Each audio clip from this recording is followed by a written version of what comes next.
Hey everybody, this is Greg here, film critic on the internet, and this is a real point of view. And tonight's episode deals with assassins and not Assassin's Creed. Um, and tonight I'm joined by my cohorts, Ms. Karen D, the movie maven herself, and Mr. Stephen C, a guy who doesn't pick a bad movie. He's that Allegedly. guy. You have not done that for a month. I thought I would bring it back. A month. And it was so nice and so peaceful and not salty at all. But we're talking about assassins, so So she's throwing it out there. peace goes out the window. It's kind of Super like salty. the gauntlet, only shorter. It's only like two gloves and a mallet. Just that's all it is.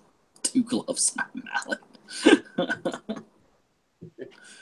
Oh, Lord. Okay, ladies and gentlemen. Well, hey, it's interesting.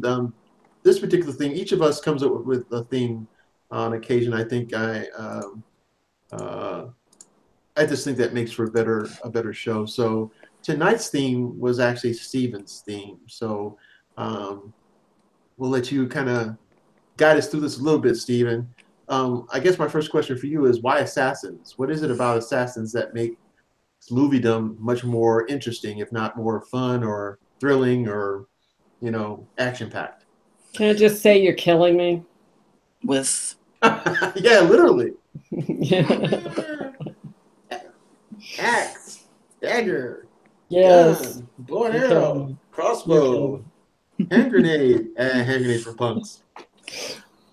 um the one thing about assassin movies that I feel really catches the audience, and these aren't good people.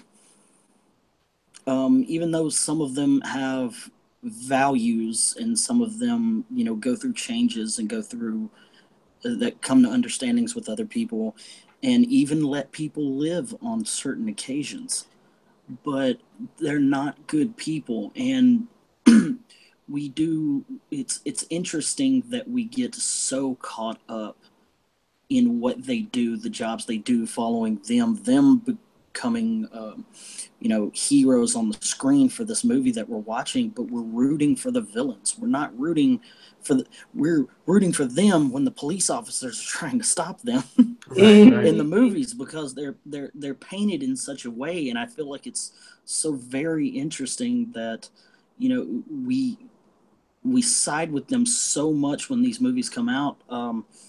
The two movies that I'm going to talk about, Assassins, which came out in '95, and John Wick 2, which came out a couple years ago, the January 2017. Yeah, Oh, this at the year. beginning of this year. Yeah, at the beginning of this year. I forgot. No worries. Uh, but these in Assassins, you have Sylvester Stallone and you have Antonio Banderas, who are playing two competing assassins, both with completely different personalities and approaches to their jobs. And in John Wick 2, you have to feel sorry. You don't have to, but the story wants you to feel sorry for this guy who's literally tried to get out of this life and tried to, make peace with what he is. And he keeps getting drugged back in. He can't seem to get away, and it's kind of the price that you pay for living a life like that. But these stories want us to feel for these people, and we're what's the word I'm looking for? I don't know, we're rooting for the villain. We're rooting for, a villain in this story, even though he's, projected as the good guy. And I just find that very interesting. I think it is. Um, you know, as you alluded to, even as you first started talking about these aren't very good people.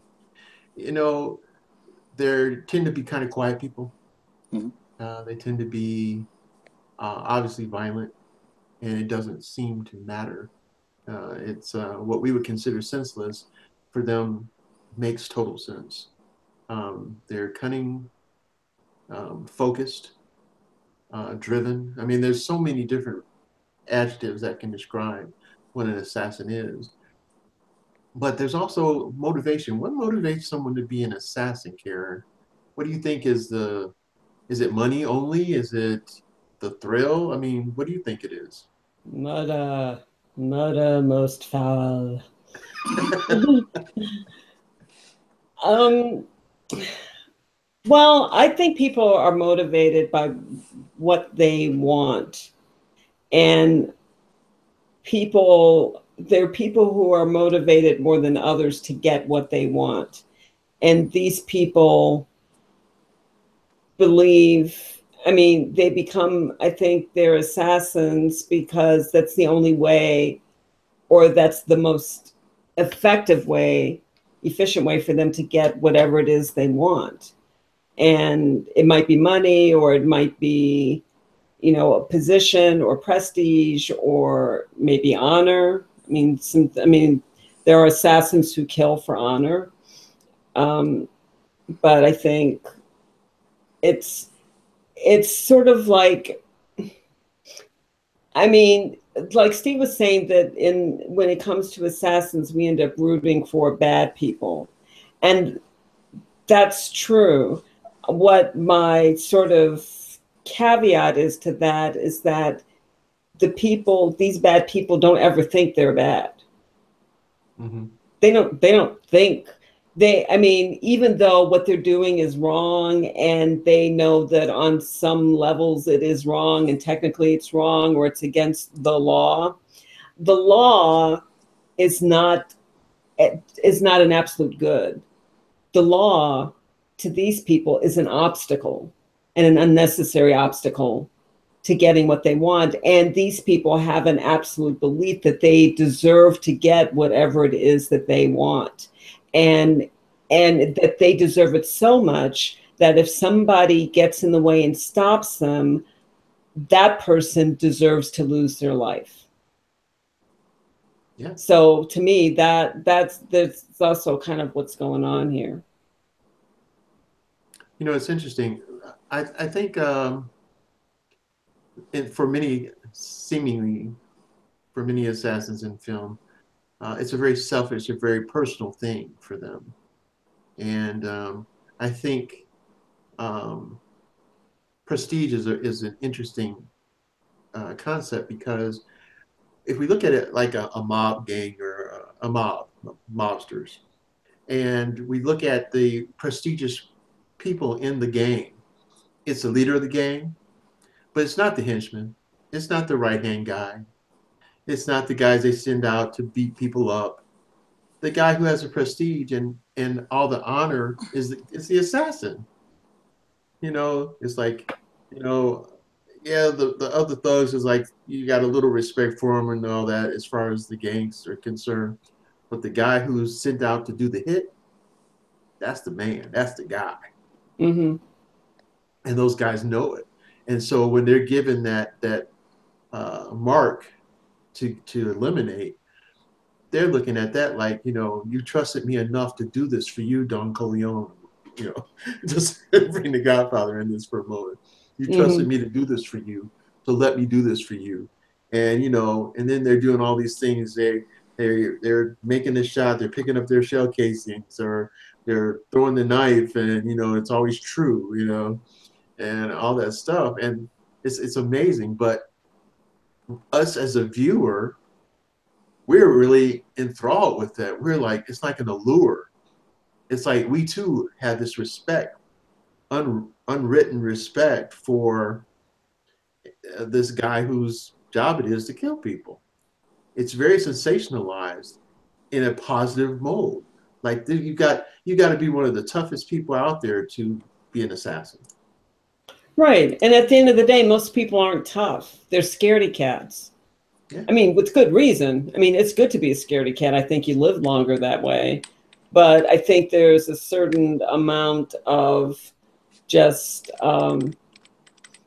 admiration for people who are literally willing to do, to go to the absolute, step across the line, not only up to the line, but step across the line. And and to act as if they don't care about dying. They don't care about, you know, whatever will lead them up to dying, the pain, the injuries, whatever, that stuff that will lead them up. They don't care about that, because at the end of the day, for most people, not only is dying scary, but the process of dying hurts. I mean, pain, it's extremely painful. Who wants to go through that? So it's a lot easier to kind of be an armchair quarterback and watch other people do it. Mm-hmm, mm-hmm. You So, know. with that being said, what movies did you have, Karen? I had two movies. One is The Equalizer, and The Equalizer was released in 2014. It stars Denzel Washington. And then my second movie is Valkyrie, and that was released in 2008, and that stars Tom Cruise. So, why don't you give us a brief understanding of what you felt about The Equalizer and what drove you to that movie to talk about tonight? Well, The Equalizer, because when I reluctantly went to see The Equalizer because I liked Denzel Washington, but I wasn't really that interested in the subject matter. I mean, I remember the television series with I think his name is Ed Woodward. That was on, I want to say in the 80s, maybe. Yeah, I think it was the Maybe 80s.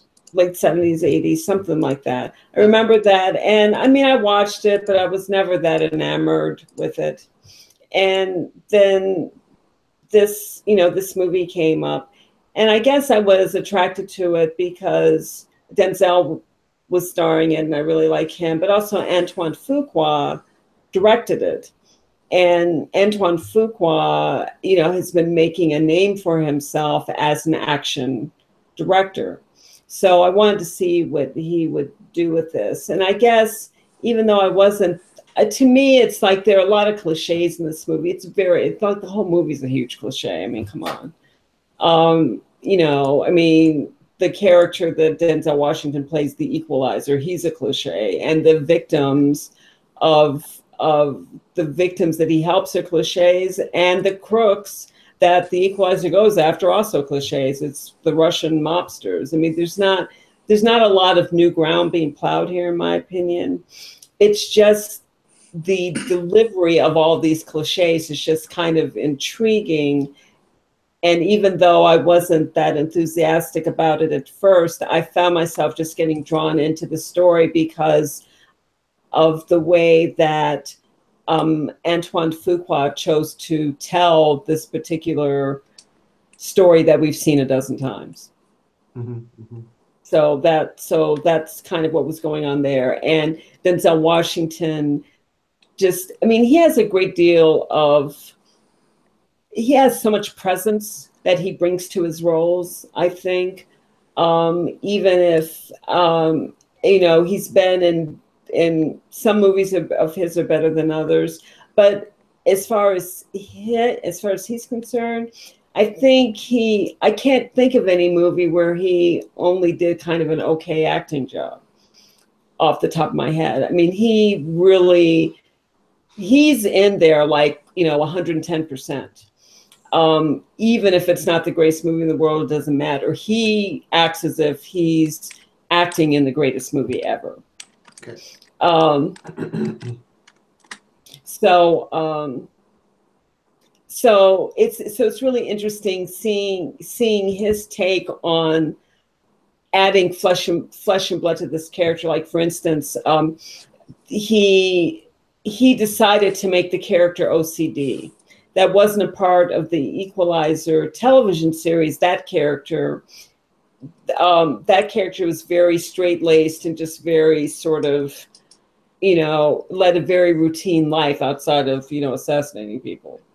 But there was nothing particularly distinctive about him. But Denzel Washington decided, well, I'm gonna give him this kind of thing that can be an affliction, but also just kind of symbolizes how much he wants to have a clean slate and to tie up loose ends and to not leave anything sort of dangling.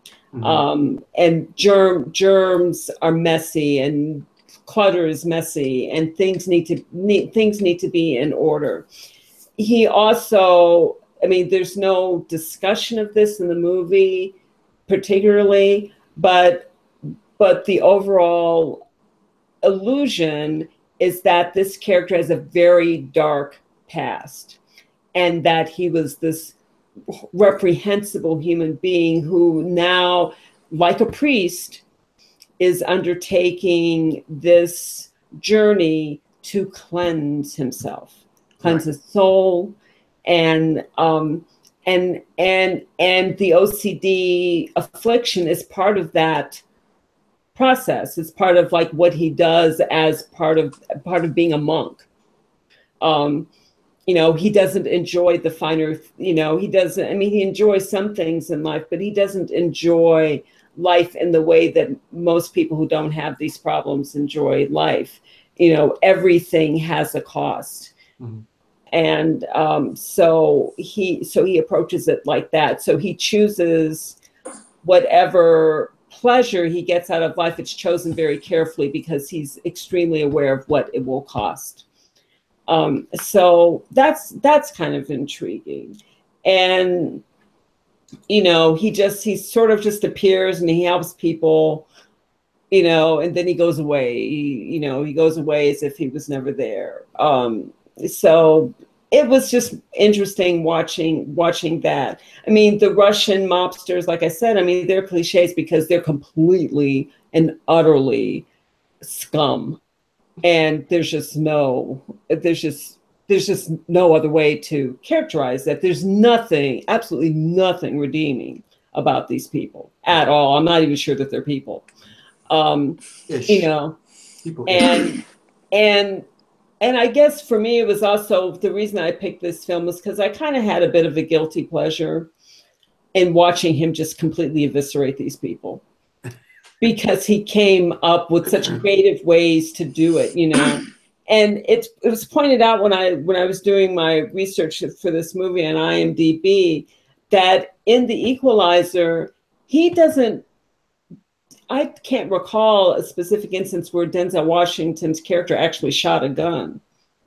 Maybe there was one time, but it's usually not like that. He finds, are there times, maybe there was one time. No, there might have been a couple of times. In the latter part of the film, there's a lot of gunfire. There's lots of gunfire, but not him shooting. Yeah. No. He's doing some shooting in the latter part. There's one specific moment, and it's when he goes to he goes to the restaurant, and then he goes upstairs, and the Russian target guys. Well, there was one man with a gun that came at him, and he didn't take the gun from him, but he moved him around to shoot the gun in his hand and hit the other guy. Hit the main guy that was in the scene. So technically, he didn't use the gun. Right. That's what I mean. That's what I mean by creative. But in the latter part of the film, there's a point where he's actually shooting the machine gun that he got from another guy he killed. Oh, right. He didn't bring the gun to the gunfight, but he used the guns that were there.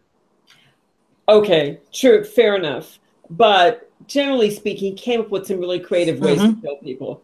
Yeah. I mean, you could kill so many people so many different ways in Lowe's. Right. Like, there's that one, like, really early on where he's trying to help the young Russian girl who's forced into, he's a human trafficking victim. And so he goes to the trafficker's office or whatever, lair, and, and offers money to buy her freedom, and they just kind of laugh at him because it's like it's not quite $10,000, which is his life savings, by the way, and they're like, that might buy her freedom for a day, ha ha ha ha. So then he walks towards the door, and they think he's leaving, like the wimp that he is, and he walks up to the door and he locks the door, and then he turns around and sets his watch. Yeah, because that's he's great. setting a timer. And it's like, seriously, dude, you are that badass that you are going to. Because I think there's more of them. There's just you, and you're not even all that young, and you're gonna go there? Seriously, dude? And he does. He just completely dispatches, and it's just, oh, so satisfying to watch.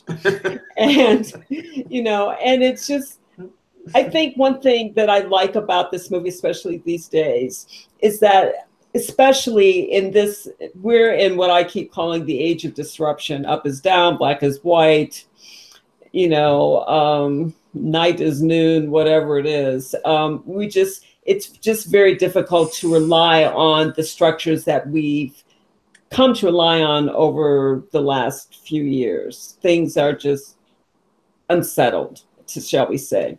So it's really interesting to see this film like The Equalizer, where you have this person who says, there are things wrong here, and I'm going to make them right. And he actually follows through and does what he says he's going to do. He actually dispatches. And he doesn't make a big deal out of it. He's not doing it for glory or anything like that. He's just doing it because it needs to be done, and it just gets done. And nothing seems to get done these days, without a lot of drama, or with a lot of hemming and hawing or dissembling, or, well, I was going to do it, but I can do 40% of what I said I was going to do, but I can't do the other 60 unless I get more money, or unless you give me more stuff, or, that kind of thing. And you have this in stark contrast to that. So that, to me, is just kind of a guilty pleasure. I really like the way that he got rid of all those horrible mobster people. Yeah, it's an interesting movie to watch, and for those nuances especially. And I agree with you, Karen. I too saw the series when I was younger, and I liked the series, but as it went on, it got to the point where it was a little same old, same old, same old. But when you get a movie like this, and you're looking at Denzel, which, as you alluded to, he's an older guy now, and so how is he going to be just as alluring and bring me into what's going on when I know he's not going to be as fast, and yet he took all that away. He did everything quick, just like you said, timed it. It was like, and then he's like, it might have been a few seconds off. Yeah, right. Off of my best time. Right. I cut off 2 seconds. Oh, cool. And it was like, and yet even in that, he wasn't disheveled. He wasn't just totally gasping for air. He wasn't, you know, he was just like, it's done and I'm out of here. And it's like, okay, let's go catch a movie myself and get a chicken. Yeah. Right. Going to chicken today, or and it was like it didn't seem to faze him um, uh, um, outwardly. Mm-hmm. Now, how he was phased, how it affected him mentally, inwardly, he didn't let on that was even a situation in his head, in his mind. So, right, which made the movie pretty good movie. Okay, Steve, you had a couple movies, you briefly mentioned them. So give us another one of your films, what you like about it, and why you think we should be looking at it. I'm gonna talk about John Wick 2, Chapter 2. Okay. First, of course, the first John Wick movie, starring Keanu Reeves, Ian McShane, and an ensemble cast of guys that were, have been around acting forever, but don't really get huge limelights. But their acting is, head and shoulders above, above just the normal, everyday actors that you would name. Not necessarily like a Denzel Washington or a Kevin Spacey, but the next tier down. These guys, even though they're not in, big, huge mainstream movies, their acting prowess is, above and beyond all the characters that they play. And the second movie, we get a bigger cast. Lawrence Fishburne joins the cast, which this is the first time him and Keanu Reeves had worked together since the Matrix movies. Ruby Rose, who found fame, who did some modeling and other things, but mostly, found media limelight with Orange is the New Black. John Leguizamo comes back. Ian McShane gets a bigger part in the movie, which I am just a huge fan of his acting. But the movie follows. It's 4 days after the end of the first movie, and John Wick is once again on a mission, trying to get something that was taken from him back. Now, of course, the end of the first movie. The end of the first movie, he succeeds in his mission. He avenges his dog, and he avenges his right to his privacy, his peace of mind, his what life he wants left. He wants to be left alone and just to himself. And he gets a friend, so he adopts another dog illegally, but adopts another dog. And at the beginning of this movie, he's trying to get his car back. It's a 1969 Ford Mustang Mach 1. Oh, And jeez. all the car lovers out there just exploded. Right. Because it is a very good, very beautiful, beautiful car. And he tracks it down to actually the brother of Vigo, the guy he previously worked for and was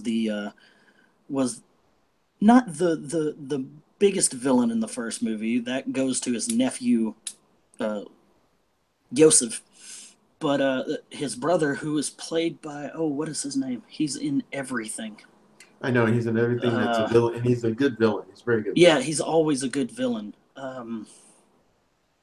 Last time I saw Peter him. Peter Stormare. Okay. Just great. Two things that come to mind is Armageddon and Constantine. And Longmire. He's in Longmire. And for a few Longmire, yes, he is. He is in Longmire. Yeah. And so he ends up getting his car back heavily damaged after the untold amount of people he had to kill, break, beat, and run over to get his car back. And he walks in and he goes, "Look, let's just call a truce and just be done with this. Like, I don't want to do this anymore. I'm going to let you live. And you can tell everybody else that I let you live. And I'm just going to walk away." So they end up making peace. He goes back. Then we see John Leguizamo as Aurelio, who's a high-end chop shop owner in the movie. Comes in and just kind of berates John Wick a little bit, Keanu Reeves, for the damage he did to such a beautiful car. And he does a really good job for the little bit he is in this movie of kind of, adding to his presence from the first movie, and showing that there's all these people are not really, they're criminals. They are criminals. We have to say that, but they have a camaraderie among each other. A lot of these people are friends. This is an underground society that us mere normal mortals don't know about and don't know what happens. And you develop camaraderie, friendships, and other things when you work a job, as long as these guys have been doing this and staying alive doing it. So John is done. He's finished. He's out. He goes back home, and then all of a sudden,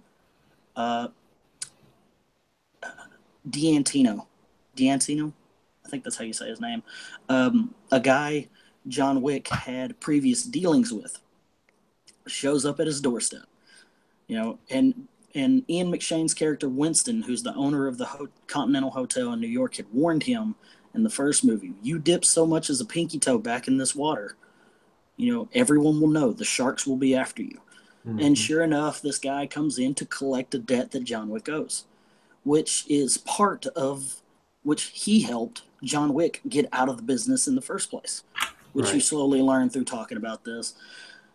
So after John respectfully declines his invitation and offer to do this one job that he is, by their societal rules, he needs to, abide by.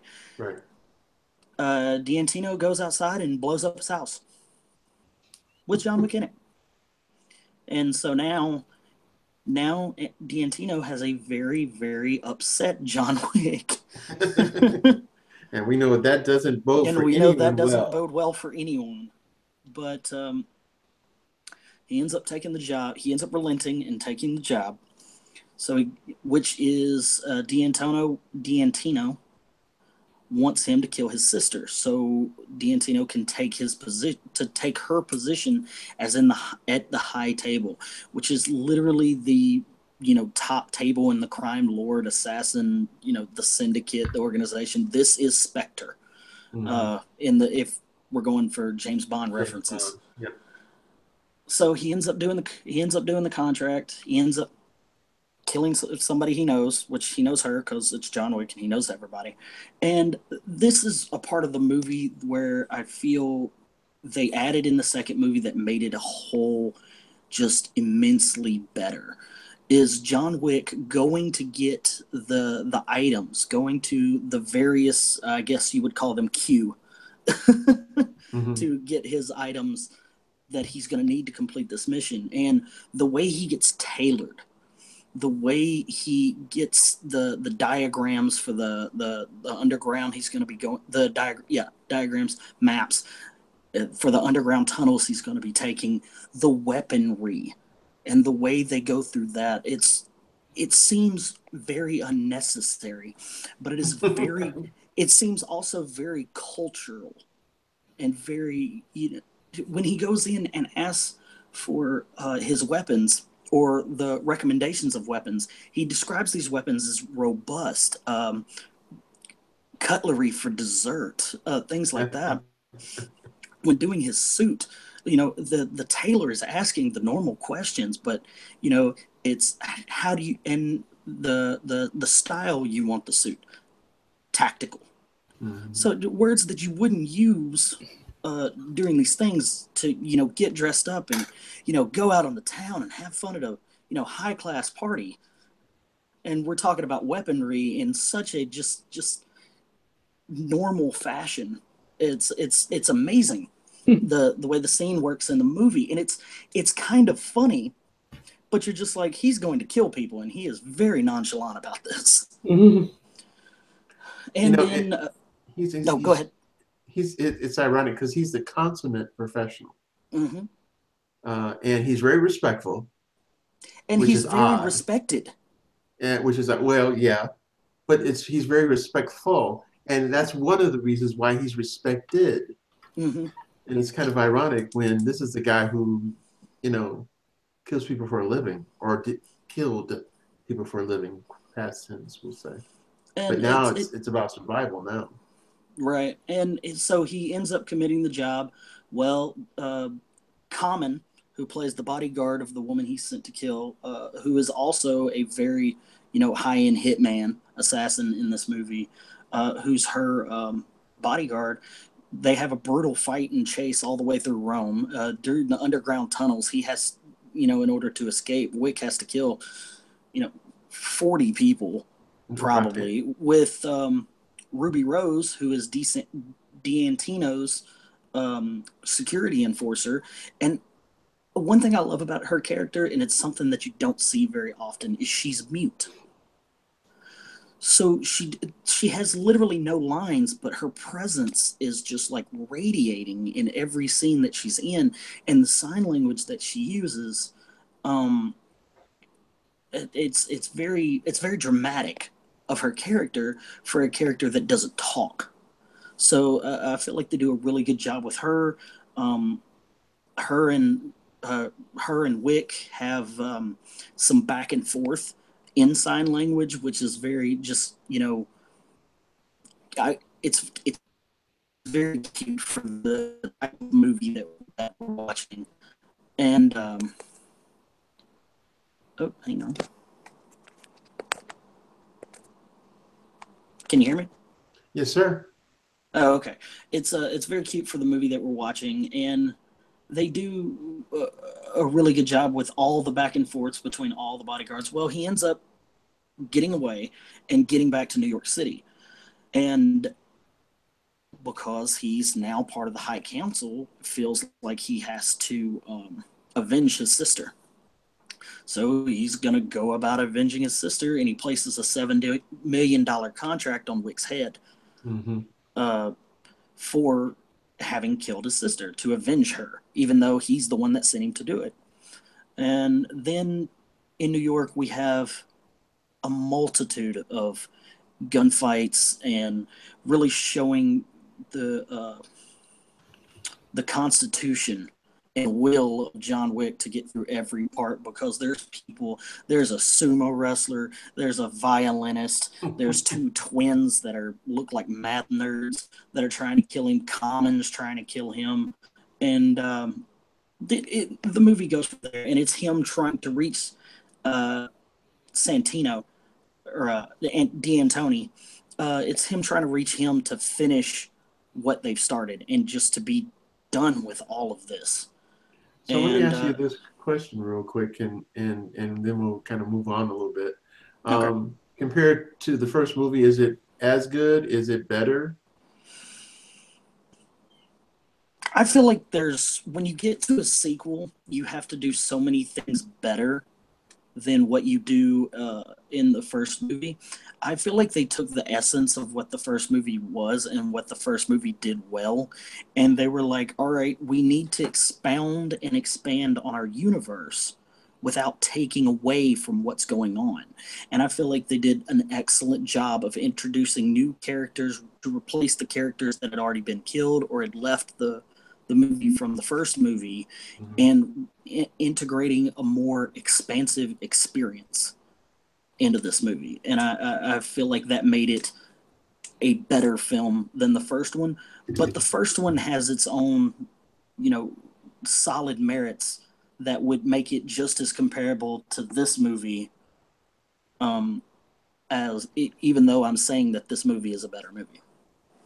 Okay, so definitely one to watch if you haven't seen it already. Yep. Out there, ladies and gentlemen. So I too have seen both films and enjoyed them both. And you had mentioned something to me privately, Stephen, about the fact that the movie was different enough to be different, and that made it better also. Because now it's not everything. I mean, you do need to obviously introduce similar things from one film to the other so that you can understand and make a little sense out of it. But it takes it to another direction, which was a lot different than the original film, and so that made it a little better, as you alluded to in our private conversation. So yeah, I agree. It was a little better in its difference. But yeah, both very good films. Before we get too long in the tooth here, I'd like to mention one of my films that I thought was pretty interesting film. And I'll be honest with you, I've only seen 2/3 of it. But that gave me a reason to mention it tonight because I think it's worth the watch. So with the assassin theme in mind, I went and watched American Assassin. Now, each of these assassin type films that we're speaking about, and also other films that are out there in the film universe out there, this movie is motivated a little differently. Now, we talk about motivation like as a quote unquote assassin for a particular entity who's hired you to do this, or a government agency that's hired you to do that. Well, in this case, it's kind of it gets to the point of the government, but it doesn't start that way. This particular assassin starts on a journey of revenge. In this particular film, there is a tragic happening that occurs at the beginning of the movie. This particular assassin in this film, which is played by Dylan O'Brien, Mitch Rapp, is on vacation. He's with his girlfriend, and he feels this is the time to ask his girlfriend to marry him. And so he's taking a video picture of this situation, and yeah, it's a wonderful thing, Stephen. Yeah, you're right. kind of a romantic essence there. And he's they're on the beach and they're in the water, and he's using his phone camera to take moving pictures, and then he takes out a ring and he proposes. So they want to celebrate this wonderful event. Oh, by the way, she does say yes. That's my spoiler alert there, right there. Sorry, she does say yes, and then he says, "Hey, I'm going to get a drink. Going to get a drink, and we're going to toast our future, really." And when he goes onto the beach, that's when all hell breaks out. And so it goes from being a very, very happy moment to a very, very tragic moment. And because of this tragedy, he is motivated to self-train, um, uh, uh, heal, because he's actually injured during this situation. And what ends up happening, there's a terrorist group that comes and raids the beach for all those different reasons, not less than also taking valuable jewelry, money, credit cards, things of that nature that they can utilize through their reign of terror. Um, and it totally motivates him. All he wants to do is kill the people that caused this tragedy in his life. And so it goes from that to all of a sudden the government is paying attention. We didn't know Big Brother was looking at all these different things. But after this tragedy, they're looking at all the people who were involved, whether they were the terrorists themselves or the victims. But they know this particular victim is doing a lot of strange and unusual things that typical victims don't do. While most victims are grieving and trying to understand and get their lives together, this guy is on a mission. He's on a vendetta. He is doing everything he can to train, to get stronger, to get better at being an infiltrator, because he's going to infiltrate this terrorist group and kill the people from the inside. That's the mission. So one of the cool things about this is the government sees that he's doing this, and so they're keeping tabs on him. So I'm not going to spoil the rest of the movie. So this movie is starting to build and build and build, and it doesn't stop. And that's the one thing I appreciate about this particular film. Now, one of the really cool actors that's in this film, alongside Dylan, is one of my favorite actors. That's Michael Keaton. Michael Keaton has had a resurgence in film in the last 5 to 6 years, and for example, being nominated for an Academy Award for Birdman. Um, and one of my favorite original Batmans, um, early on in these different Batmans that were made, he played the most stoic, the most dark Batman, I thought, next to Christian Bale. I thought Michael Keaton's Batman was, if not as good, better. And so here's Michael Keaton, a very veteran actor. A lot of the films early on, he was kind of a comedic actor, but we learn as time goes on that this is just a really good actor.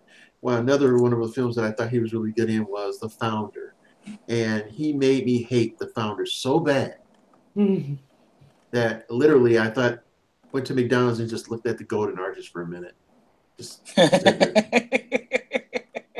But did you get your fries and hamburger though? I did, because I was hungry actually, and so that actually was a factor. But it actually fueled his rage. The shame of it all. But I didn't feel good after I ate it all. I felt somewhat like a traitor, like because the Founder made me so mad that I was thinking, when I get this burger and this fries and this what is it, frappe mocha,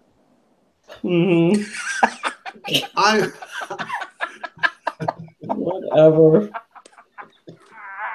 This is at all self-serving. That's awesome. That's all self-serving. That is amazing. He did such a good job that I had to force it down. I really did. All the 17 times that I've seen the movie after. Went to a McDonald's afterwards.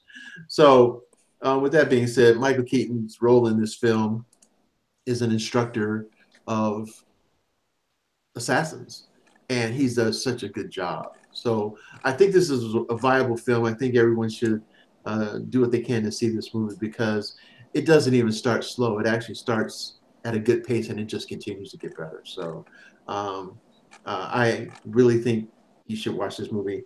If you're a fan of Michael Keaton, this is a movie that's not going to let you down. If you're a fan of Sanaa Lathan, again, her role in this movie, she's a bureaucrat, but she's a bureaucrat in the CIA and all that good stuff. So, very good film to watch. So, you guys, any other movies that Karen? What is another movie that you had? You said I think it was Valkyrie with Tom Cruise, right?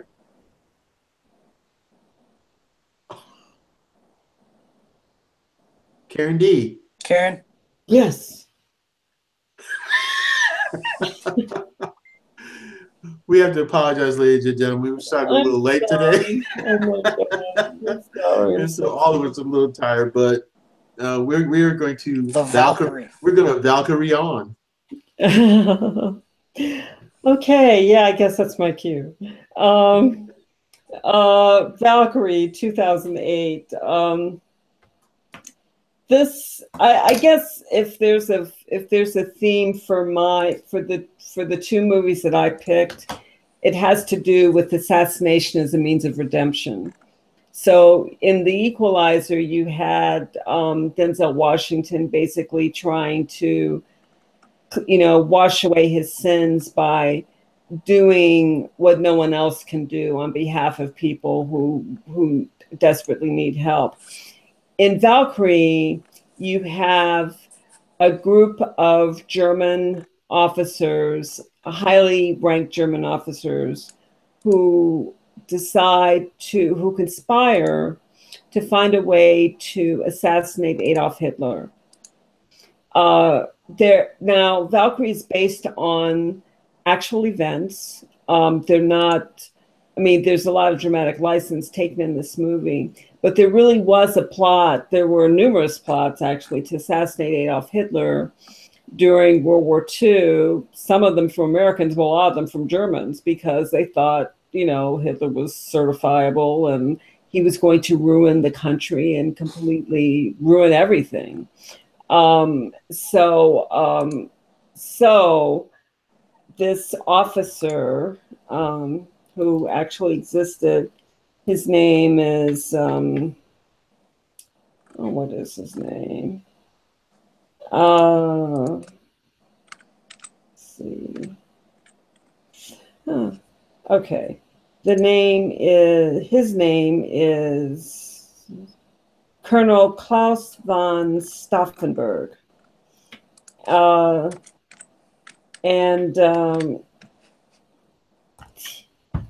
In the movie, he's characterized as an extremely heroic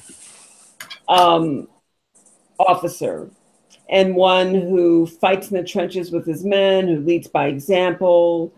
And he sort of gets pulled into this whole plot. At first he's reluctant, but then he keeps thinking more and more about what kind of Germany he wants to leave to his children. He has two young children that are growing up in Nazi Germany, and he thinks more and more about that and decides, something has to be done.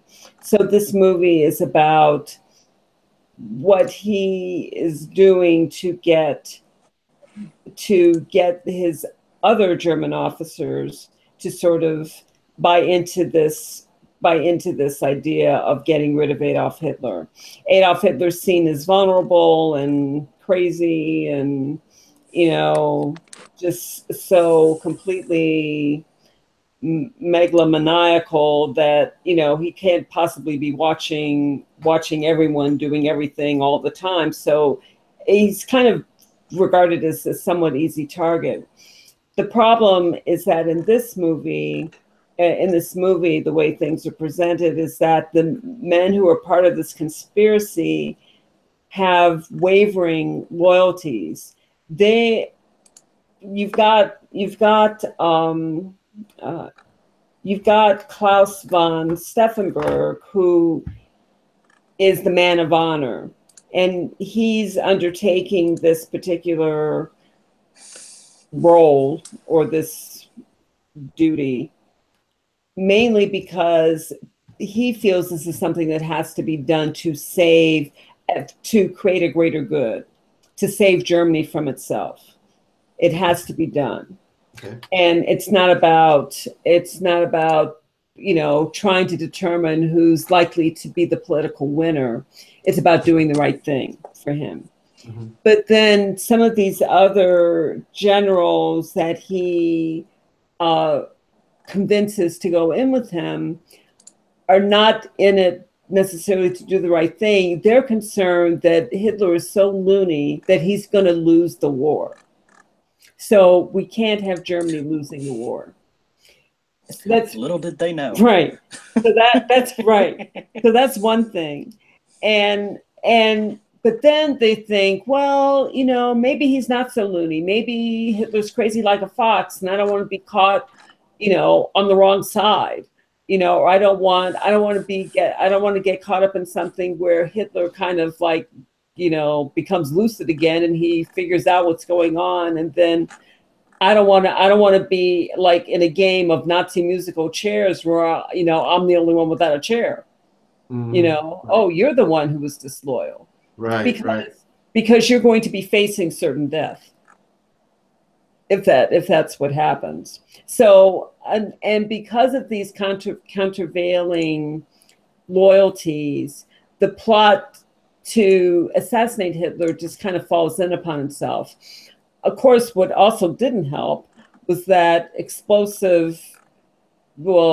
pyrotechnics not being the developed science that it is today, actually trying to blow up Hitler didn't go so well because they didn't blow up Hitler. I mean, there was an explosion, but apparently Hitler wasn't in the room when the explosion happened, or Hitler was supposed to be in the room, or the bomb kind of went off, but it didn't really do any damage. Anyway, Hitler had no problem escaping this attempt on his life. And so that was the first problem. And so further attempts were going to be made more difficult because of that. Anyway, I've watched this movie several times and it's really enjoyable, even though it's really weird to watch all of these British actors portray Germans with British accents. What? Yeah. Well, except for the guy who plays Hitler, he actually had a German accent, which is even weirder. So you've got Hitler, who has a German accent, but all his other Germans have British accents. And what kind of accent? Except for Tom Cruise, who has an American accent. So, but well, not an accent, because he just speaks the way he normally speaks. He was only a colonel, and that might be why. But there's some very good actors in this movie. I mean, Bill Nighy plays one of the most what am I trying to say? He's so he just doesn't know which way to turn. So he is one of the problems. He's one of the reasons that these plots just fall in upon themselves. He's a general, power to sort of arrange things so that Hitler can be taken out, but he's so indecisive that he pretty much ruins everything. And then you have Kenneth Branagh, Tom Wilkinson. Again, these men are just, consummate actors. Terrence Stamp, another consummate actor. Eddie Izzard is really good in this movie. So really excellent actors, even though they don't know how to do German accents, but really excellent actors. So it's compelling to watch these men with these different motivations try to come together and to kill Hitler and fail miserably because of all of their countervailing issues and countervailing loyalties and sort of conflicting goals. And the only person who's really steadfast was Tom Cruise's character. So, but you know, everybody who was involved in the plot was executed. Oh wow. It didn't matter though, because really the Nazi regime was, by the time Valkyrie was put together, the Nazi regime was on the downswing. So so we know how World War II turned out. There's no spoilers there. So but anyway, it's a really interesting film if you're interested in what motivates people to do things like, and in this case, we're talking about assassination. One person wanting to do it for the right reason and other people wanting to do it for other different reasons. But, you know, that was kind of, that's what they did. So it's interesting watching how they all come together, but then they can't all get together. No, it's kind of ironic, isn't it? Yeah, it is. The best laid plans of mice and men and Nazi generals and colonels. Yeah, kind of a similar ending there. Okay, so you had another movie, Steve? I do. This movie is actually called Assassins. What? Okay. Yeah, I know. That's not at all on the nose, is it? Well, it's not at all the movie that I was thinking of when not on my nose. What's on my when nose? I came. Oh, sorry. When I picked this category, it wasn't the movie that I was like, oh, hey, this movie would be great for Assassin's category. I lied. It was.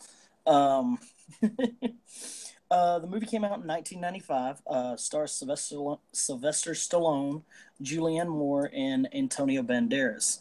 I explained earlier in the show that Stallone and Banderas are both assassins in this movie. Well, Stallone's character, Robert Wraith, is kind of a technical finesse assassin.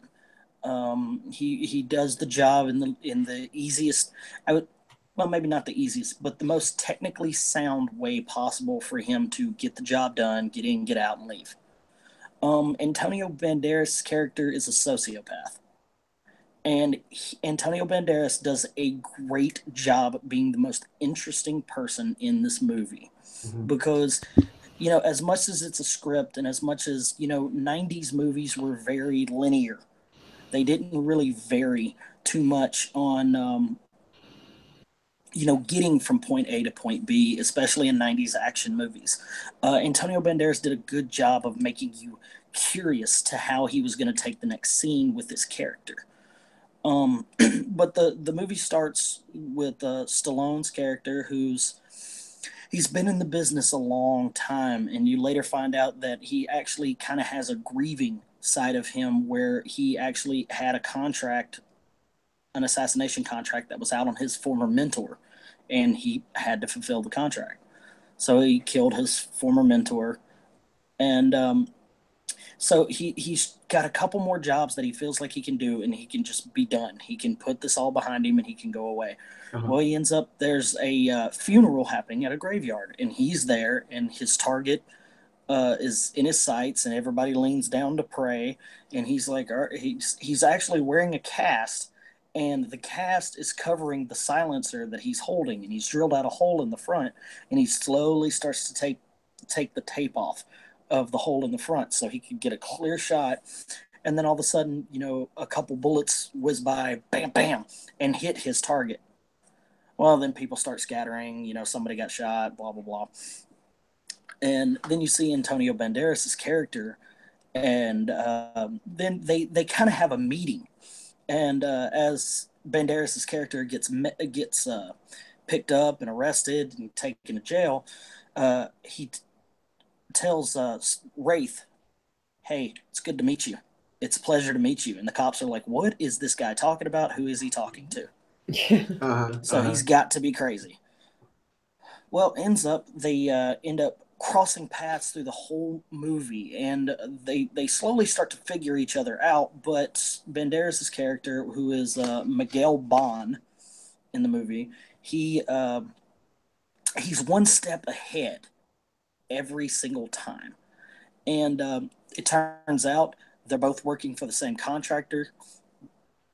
Stallone ends up, they both get a job to take out this woman who's a hacker and get a disc that she's working on.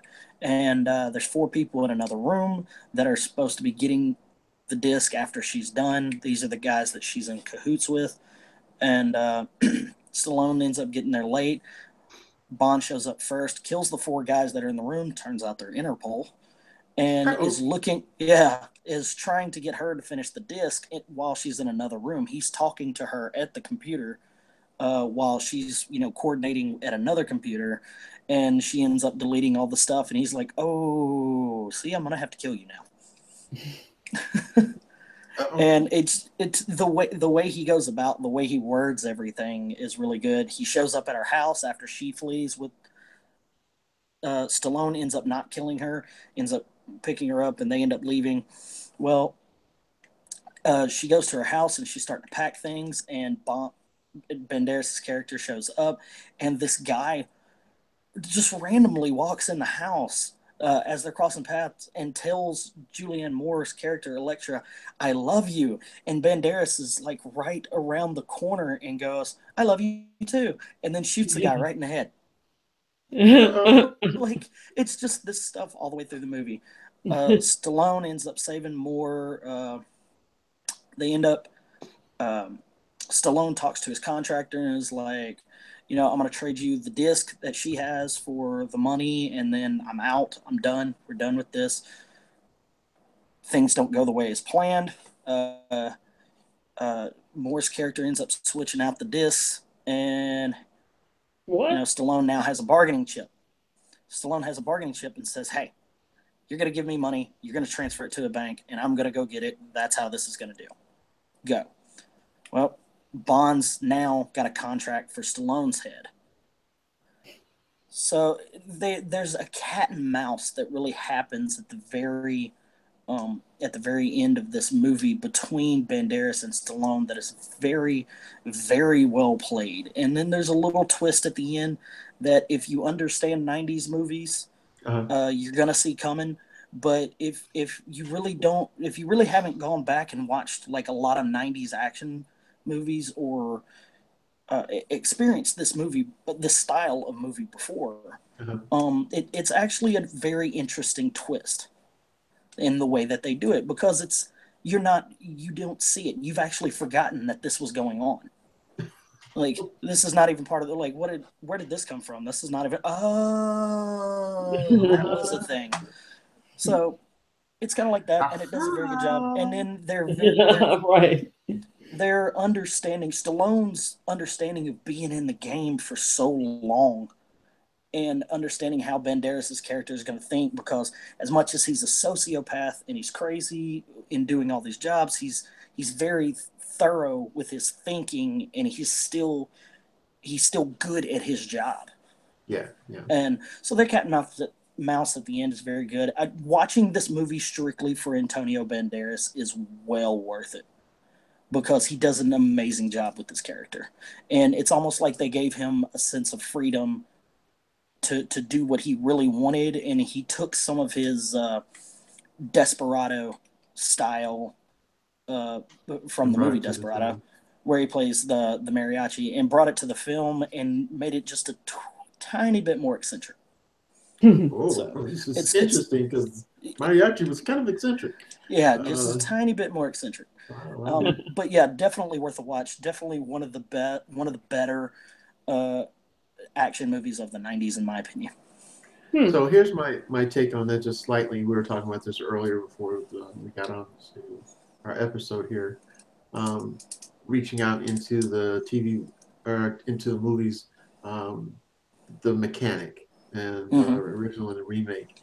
Not the same movie for sure, but a movie that is very similar in scope. And the original movie actually came out around the same time, maybe just prior to Antonio Banderas and Stallone film Assassin. Maybe 5 years it's senior, and but similar type films. And Karen was alluding to that, it's not a new recipe necessarily, just maybe the base recipe is there, and there's just a little tweaks here and there that make it that slightly different and give it a little bit more flavor. And I think that's probably what Assassin is in retrospect to, like, say, The Mechanic, where in that one is more teacher teaches student, student is now supposedly better than the teacher, so now the teacher's got to beware, kind of thing. But yeah, it was a good movie. I enjoyed it too. I haven't seen it for a while, but I thought it was a decent movie at the time when I saw it originally. It's aged very well, I feel. Yeah, and that's a good thing.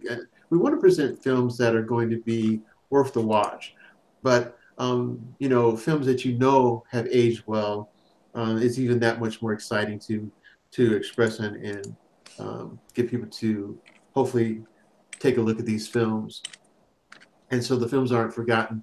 Films in the past aren't forgotten because they're viable, and they're viable even today's ideology and things that are going on in the world today.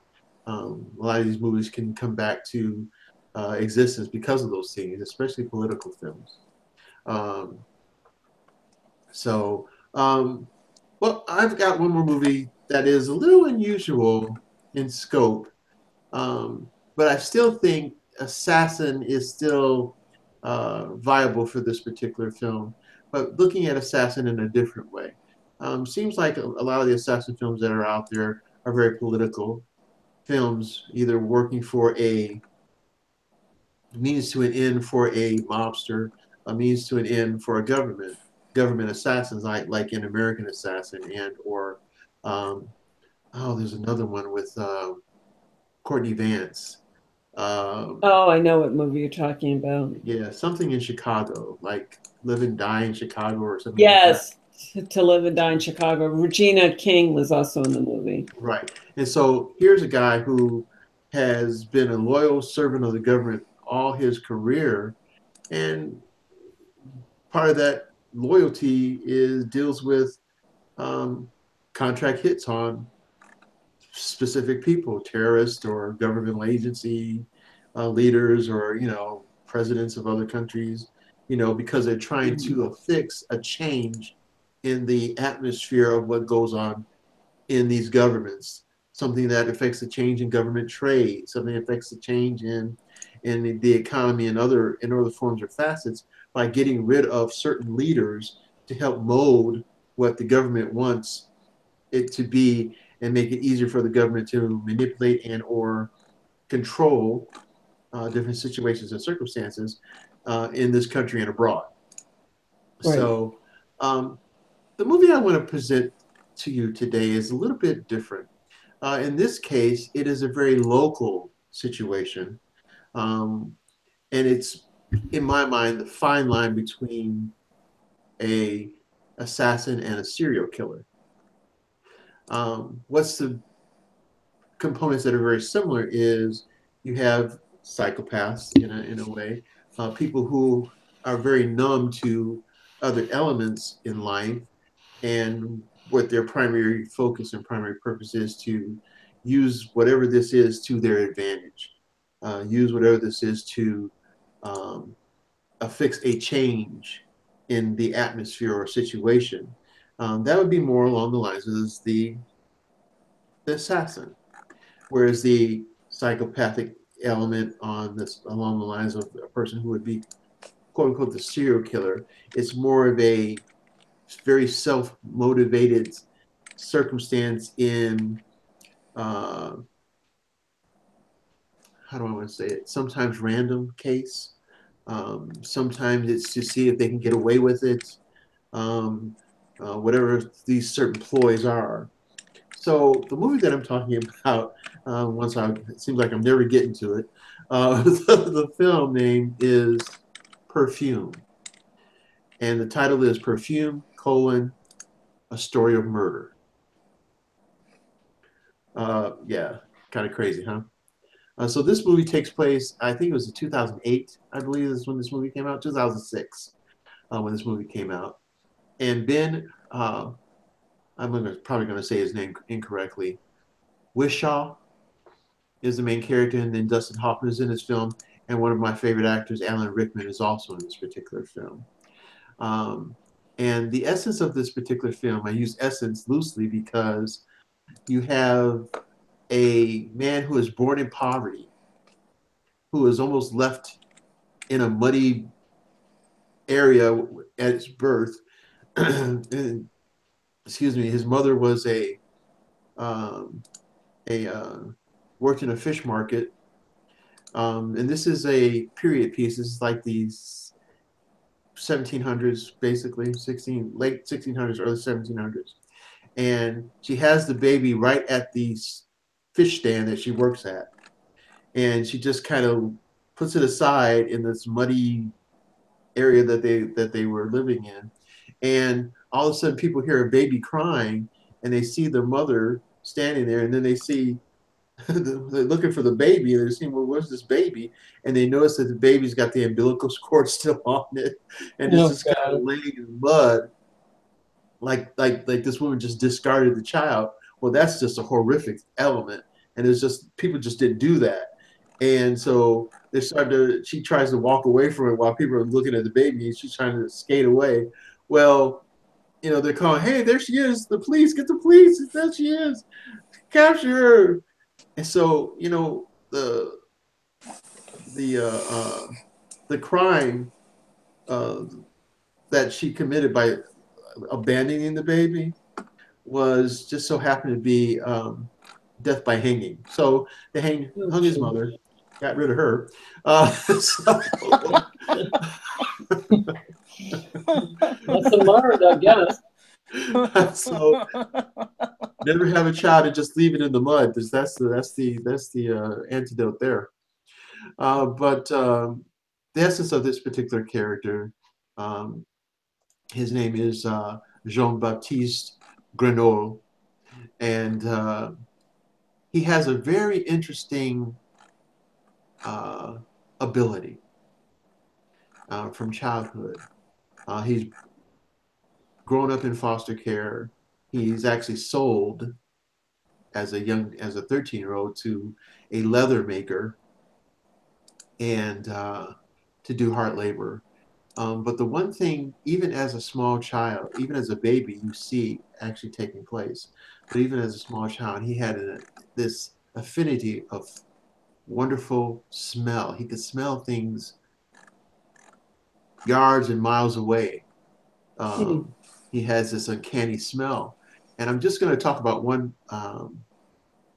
aspect of it when he's a young man, probably between 13 and 16, and he's still at this foster. Well, I guess it's not really. It's kind of like I want to say orphanage, but kind of like an orphanage. She's in foster care with this crazy lady who puts him to work. So before he gets sold away, a scene is there where he's outside walking, and he can smell this apple, and he sees this apple on the ground. He sees this twig. He can smell the twig. He's just getting all these aromas, and so he trying to follow all this other smell as to where this apple comes from, and he notices that he puts the apple down to twig down, and he looks up, and there's an apple tree. And then the crazy thing happens. He's standing there, and his nose smells, you can see it in his face, his nose smells something else. And he turns sideways, and then he ducks, because he smelled the fact that someone threw an apple at him from behind. And so he ducked, and the apple misses him. And some other mischievous kids threw the apple at him. And they did it not because they disliked him. They just sort of see what he was going to do, because they knew his sense of smell was such that he'd smell the apple coming. So the name of the movie is Perfume. So in essence, this particular guy grows up, and the aromas and smells are what drive him and keep him going.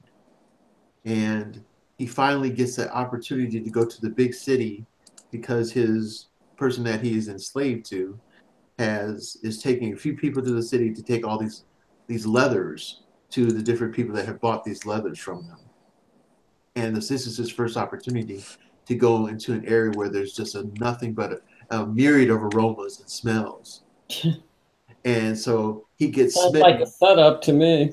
He gets smitten by all of this, and ultimately tries to find the perfect smell. He's just enthralled with all these smells. But the smell that gets him the most in this city, a smell that he's not very familiar with, is a smell of a very clean and beautiful woman. Oh. He's intrigued by the smell. But as she walks away and goes away from him, the smell, he has to try to find it. He wants to, catch up to the smell. So the essence of this movie is he's trying to find the perfect smell. The sad thing about this movie is, in order to get a means to an end for this guy, he has to become somewhat of an assassin. Um, his motivation here to kill is to try to get the ultimate smell. So now he's going around killing people to get that smell, along with other aromas and smells. He finds his way prior to this, actually after his first kill, he finds his way to uh, a connoisseur of perfumes, a perfume person who is a master in putting these smells together, which is Dustin Hoffman's character. And so he teaches him how to harness a lot of smells for longevity. And so now he's trying to find the perfect smells. So this movie talks about perfume a lot, how to put the perfumes together, how to get these perfect things. And this guy, for a long time, does all these killings, and nobody knows it's him. Much like the Equalizer. Yeah, and exactly. So this movie is actually a pretty good movie, and this is another one I haven't quite finished. But it is worth it. It starts a little slow, but it keeps building and building and building. And the narration early in the film really helps it a lot. But it's just a very interesting piece because you never know who that person is until you find, and when you find out, everyone is appalled. But there's a twist in this film when people find out and they know it's him, and they put him in jail.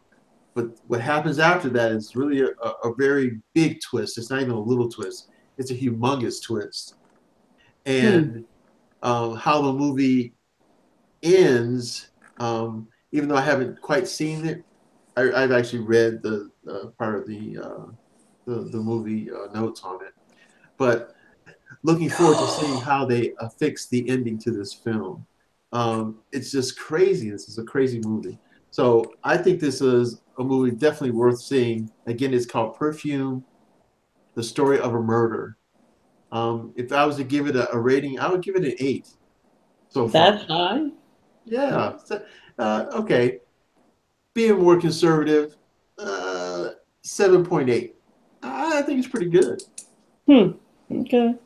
And of course, great actors, Dustin Hoffman, Wow. Alan Rickman in it. Doesn't hurt matters. Hmm. Makes Interesting. sense. It is. It actually is pretty interesting. Crazy movie, but pretty interesting. Hmm. So, any other Awesome. movies that are kind of your secondary kind of movies before we get out of here? Any secondary movies? Yeah, any other movies? I mean, assassin movies are just like I mentioned indirectly. The Mechanic, for example, that's a assassination for hire. In that movie, they're not political. They're more whatever you need them to do, they'll do. And it's about money, and and and and they're more of a business as Hmm. opposed to doing something for a government agency and or a mob entity or Colombians. As we'll say, gangs. The modern gangs anymore. Um, my favorite movie of all time, The Professional, is a different assassin movie. Jean But Reno. that is, yeah, Jean Reno. That is his job. That's what he does. Right. Um, Collateral with Tom Cruise and Jamie Foxx. The evolution of Jamie Foxx's character in this movie is very interesting as he transports Tom Cruise around to all these assassinations he has to get done in one night. There's a movie I like. It's an Asian film, which is called The 13 Assassins. Their whole thing is to try to help their warlord, avenge their warlord. And these 13 assassins are dispatched out to do just that by killing all these different people to try to get to this one entity, and the sacrifices that they make in order to avenge and or their warlord. It was really interesting. So 13 Assassins, that's a pretty good movie. Ninja Assassin, that's another good one. Ninja Assassin. It's probably the best martial arts assassin. Probably the best ninja movie. Yeah, it's we've really had in a long time. Yeah, No Country for Old Men. Oh yeah. Oh wow, that's a big one. Yeah, No Country for Old Men is such a hard movie to describe because every time you come up with a term to describe what you're watching, the movie evolves. Mm-hmm. And I really feel like when the writer for this movie had to do, such a perfect job of, because some people write themselves into corners and they can't get out. Right. Or with some movie scripts, they'll write themselves into a corner with a way out. And it sometimes it turns out amazingly, sometimes it doesn't. I feel like the writing for No Country for Old Men was done in a way that every single time that the writer felt that anyone could keep up with the way the story is going, they felt the need to evolve the story by just a little bit. They tweak. Every single instant is a tweaking of the story in every scene, and it's almost played like you're watching it in theater, or not in theater. You're watching a play. Mm-hmm. Because of the way the scene changes, the background completely changes from scene to scene. It's almost like getting a new background for a play that's going on. And, you're moving across the stage for the full scene, but once they get to the end of that scene, they don't come back to that part of the stage. You move into a different part. You get the next scene is rolled out, and there's like a small little cut while they're rolling the rest of the scene out where you're paying attention to this. It's kind of weird to think of it that way. If you watch the movie, you'll completely understand what I'm saying. Gotcha. Watch the movie again and think of it like that. You'll completely understand what I'm saying. Well, a couple that I would throw out are, along with my theme of assassination for all the right reasons, honor and redemption. I would throw out Allied, that was released in 2016, starring Brad Pitt. He's I guess he's British, although I'm not really sure. Maybe he's an American, but somehow he's working with the British. Right. Yeah. But he's a spy who goes undercover as a German operative, and he works with a woman who is also a spy and who's in deep undercover. They pose as a husband and wife, and they are to take off like one of the top ranking Nazis who is in France at different times during the war. So they work together. They don't really get along very well at first, but then they end up falling in love, and they're trying to find a way to take out the head of the snake, as it were. But again, you have that, and then you've got Road to Perdition, which came out. When did that come out? Tom Hanks, right? Yes, that was with Tom Hanks, and that came. And right, Jude Law, 2002. very interesting, very interesting movie. I didn't see it when it came out in the movies, but I saw it later on. But Tom Hanks is the assassin in this movie. But he's one of these people who has this reputation as being, very ruthless and chillingly effective. He's part of the Irish mob, and the people that he's an enforcer. So he's dispatched to kill these people, and he does that with ruthless efficiency, like I said.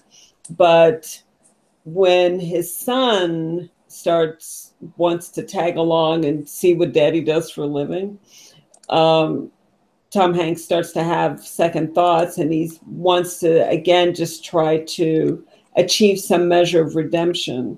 Um, and he doesn't want to screw up his son. So that's sort of where the movie focuses on. It's Tom Hanks' struggle to sort of change the direction in which his life is going. He doesn't just want to be an enforcer, not as far as his son is concerned.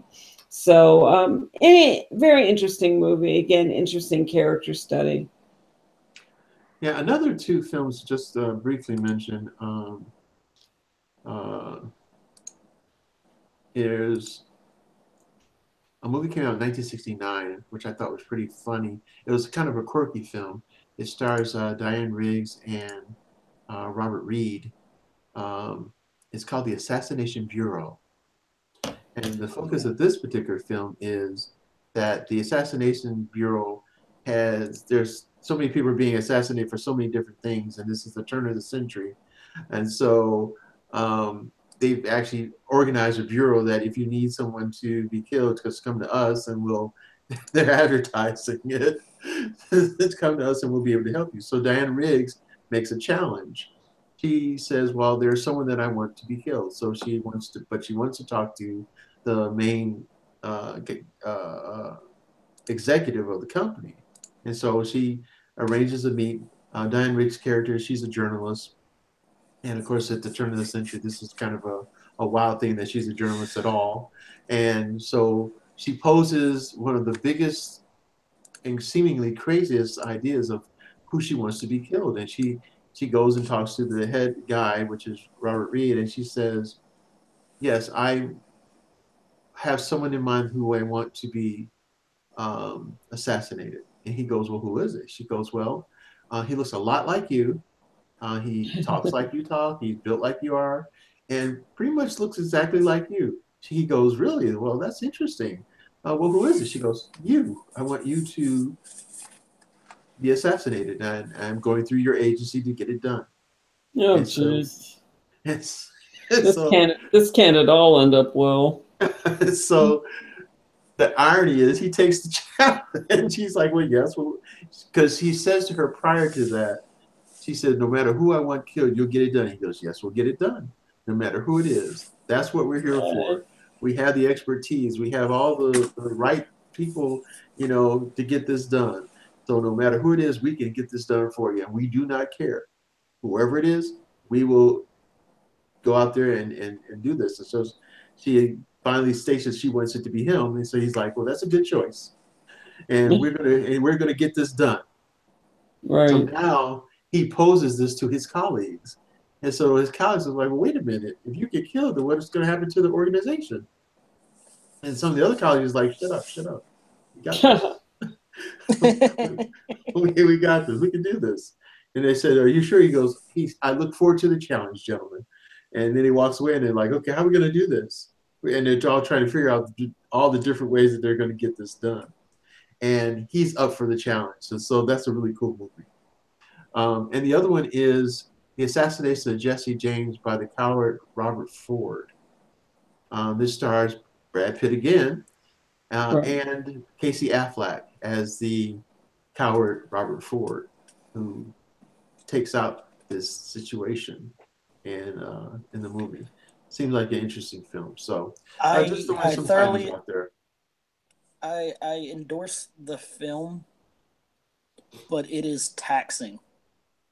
and it will weigh on you through the whole movie. It will seem like it is going on forever, but it's really a good film. Well, here's the thing. Um, I'm a little scared because Robert Ford works with me at my company where I work, and and I have dealings with him every day. And so I just want to always try to make sure that I'm on the good side, on his good side, because when I see Rob Ford in the daily life, especially lately, I see him quite often. Uh, so uh, gotta watch that guy. Keep him in your frontal and your peripheral all day because he's a very aloof. So,